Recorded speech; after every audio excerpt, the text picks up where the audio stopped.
here's some news. Someone just got new jammies.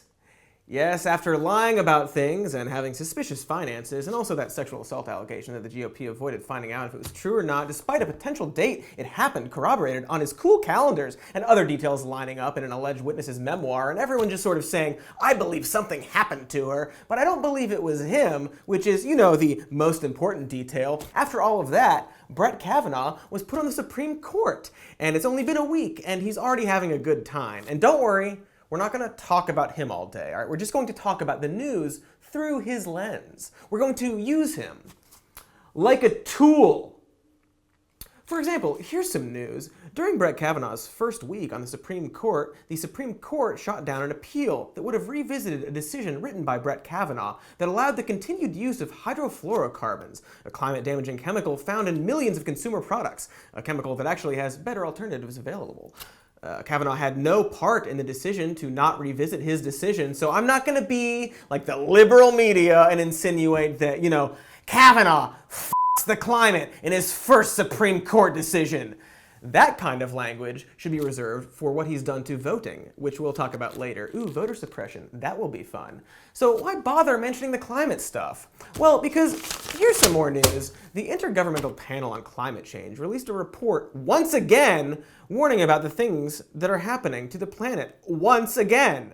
The report from scientists indicates the radical change that needs to occur within the next 12 years, which doesn't seem like a lot, so let's call it one less than a baker's dozen of years.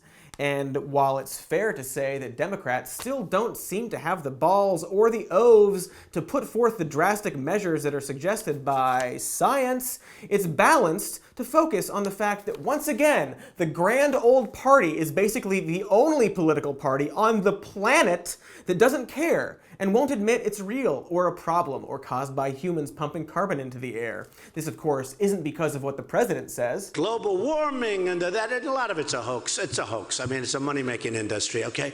It's a hoax. But rather because they're lying. They're liars, trying to hold on to the need for the resources they're hoarding in order to make money.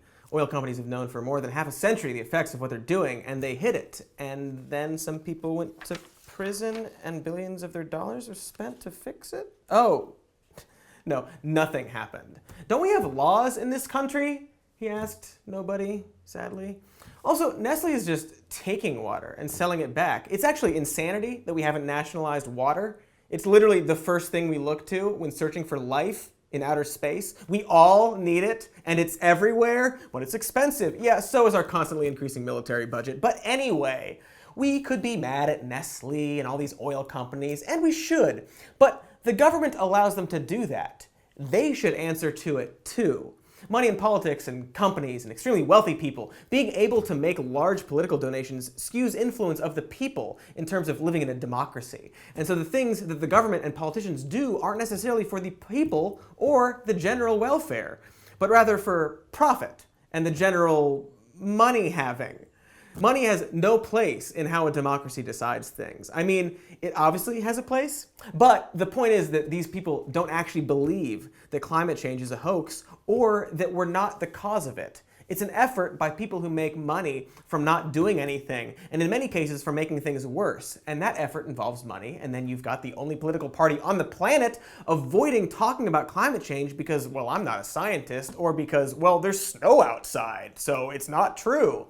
The list of lies to discredit is very long, and it ranges from laughable to devious. For example, just off the top of this piece of paper, people try to point out that just because 97% of scientists agree about climate change doesn't mean they're right.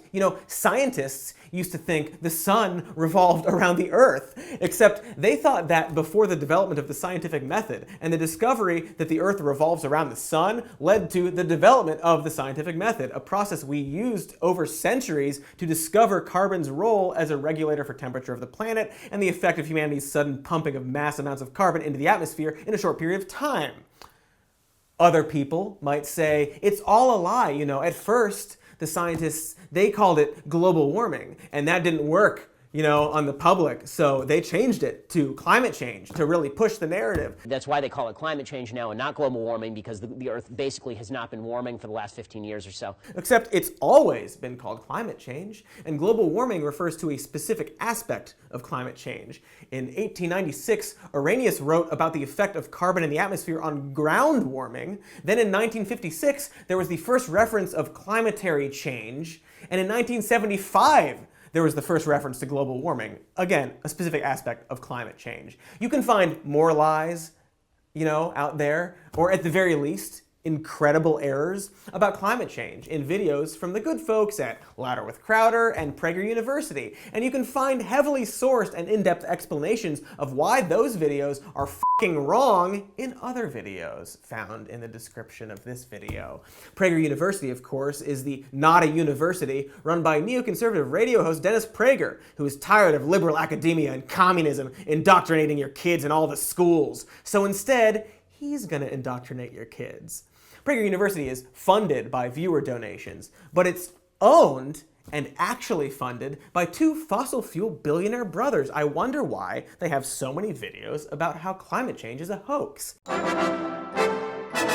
enough about what's definitely happening to the planet. What do we do about it? Well, according to the report, tons of stuff. It recommends reforestation on the scale of Canada. It also requires an evolution of global and national financial systems, including a potential redirection of 5% to 10% of the annual capital revenues. This, of course, has led some on the right to believe that the report is a Marxist plot to implement communism. So, move over cultural Marxism, scientific Marxism is here to destroy Western civilization by saving the planet.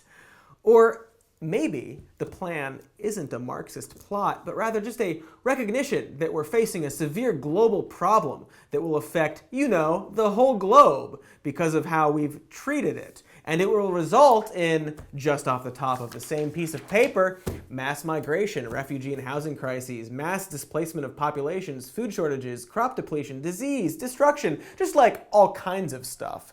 So instead of implementing full communism, maybe we at least need to go to radical lengths globally to mitigate the effects and prepare for, etc. and so forth. Party of personal responsibility can't seem to fathom taking planetary responsibility. Other solutions from CNN suggest that you, individually, eat less meat. Instead of suggesting the government regulate the meat industry and fund alternatives, they suggest that you, individually, save energy, get a smart thermostat, that'll do it.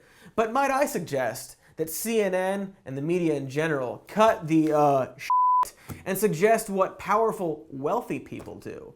Like maybe regularly point out that 71% of global carbon emissions are caused by 100 companies. Point out whose fault this is and who's profiting from its continuation and what they should do. And I understand that powerful media companies hate disrupting the status quo, but the planet's going to do that anyway.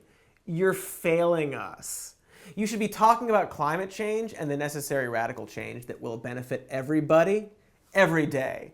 Not what your viewers can do on an ineffective individual level, but what powerful people need to do on a massive scale. Talk about it every day, at least for an hour. You have 24 hours available. That's 12 more hours than years we have until we're utterly f***ed. Talk about it every day. Point out the liars, explain why they're lying, explain what the people in power need to do about it. Do your jobs every day. Because the people who can do something about it do anything they can to avoid talking about it or confronting it, because they know it's true and they know what the solution requires of them. The GOP's reaction to climate change is actually pretty similar to their view of the Brett Kavanaugh allegation. It didn't happen. If it did, it wasn't him. If it was, it's not a big deal. They cannot confront the truth because it means losing power. Bad President, said of the very direct language of the IPCC report by scientists, "It was given to me, and I want to look at who drew it. You know which group drew it. I can give you reports that are fabulous, and I can give you reports that aren't so good." And this is odd, considering his own administration quietly released its own report, projecting an increase of 7 degrees by 2100, causing disaster. And they're using this as an excuse to justify burning even more fossil fuels faster. They don't want to solve the problem, they want to make it worse and profit from it.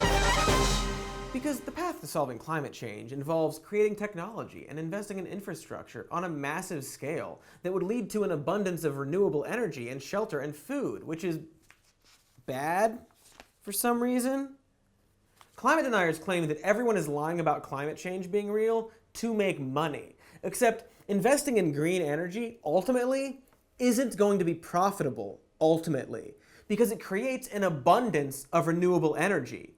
The ultimate goal is to cheaply and efficiently harness the awesome and endless power of the sun, which, as the president can confirm, is up. As in, shut the f*** up, Mr. President.